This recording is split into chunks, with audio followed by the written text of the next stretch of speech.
con su papel, que se cree que es el papel que representa y deja de ser el mismo. Esto es lo que se llama un proceso de enajenación o alienamiento.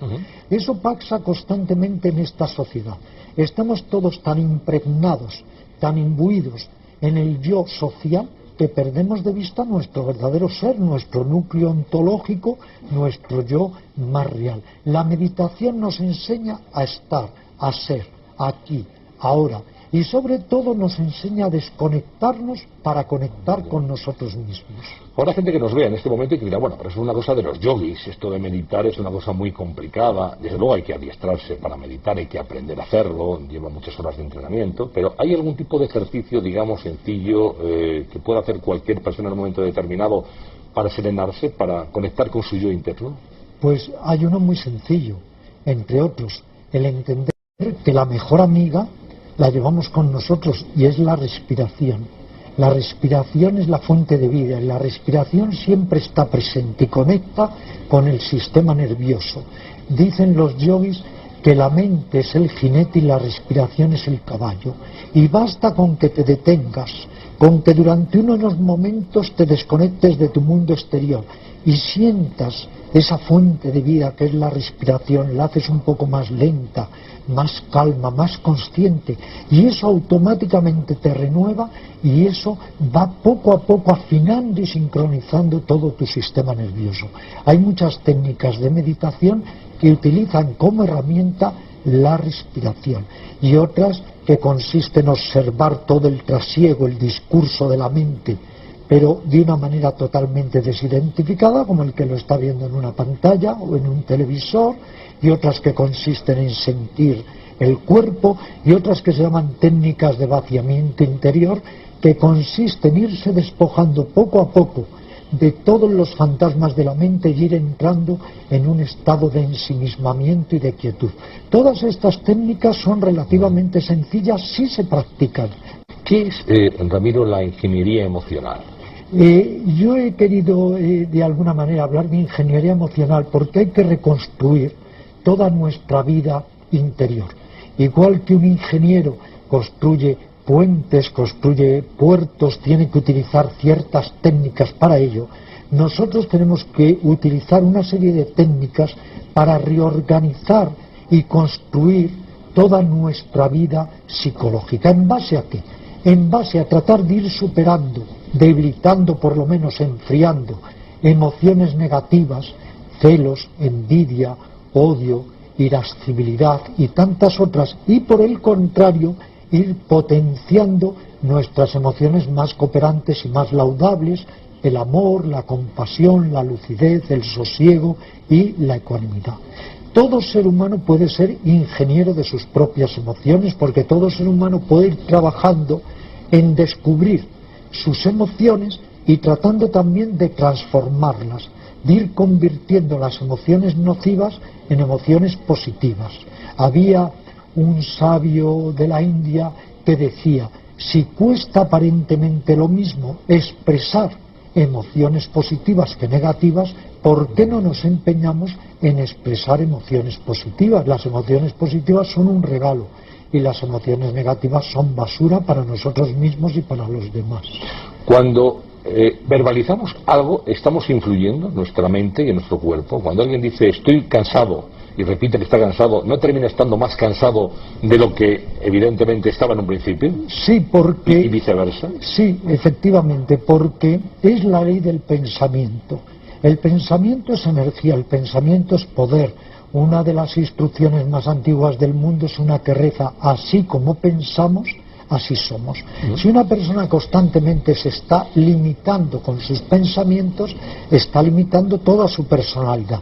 Si por el contrario una persona aprende a seleccionar los pensamientos, aprende a pensar, y algo más importante que pensar, dejar de pensar, aprende a utilizar el entendimiento correcto, la luz de la mente, el discernimiento, esta persona está mucho más capacitada para enfrentar las dificultades de la vida.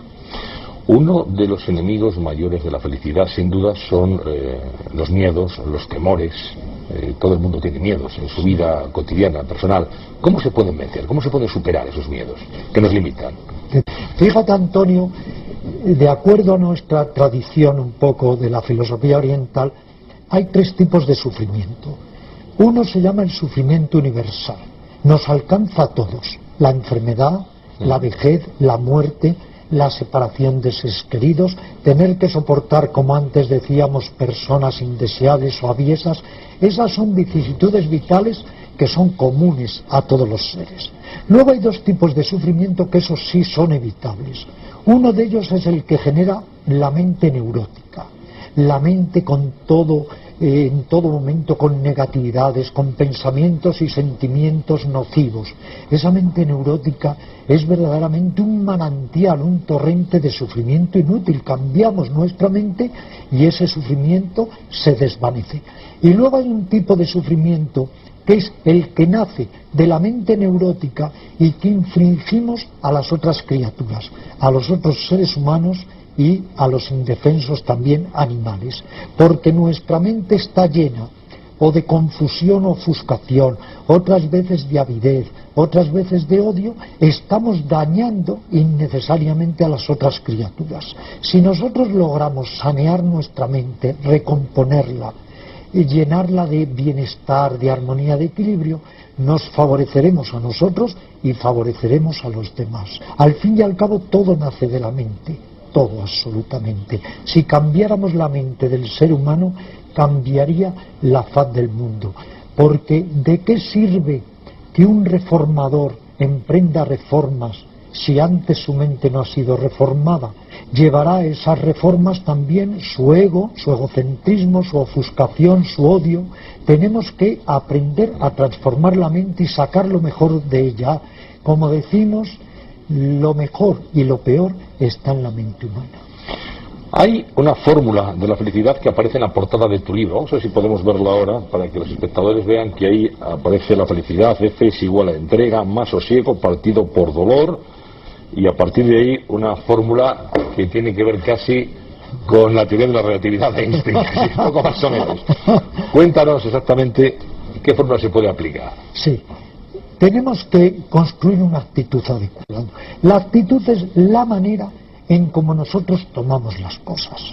Hay otra instrucción que es: dependiendo de cómo tú tomas las cosas te debilitan o te fortalecen. Acuérdate de la célebre declaración de Martin Luther King cuando dijo: lo que no me destruye me fortalece. Todo depende de la actitud.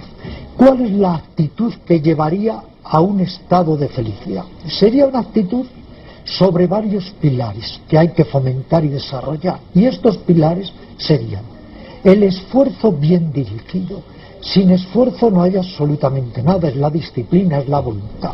Segundo pilar, la atención. Estar más atentos aquí y ahora. Tercer pilar, la ecuanimidad o equilibrio. Cuarto pilar, el sosiego.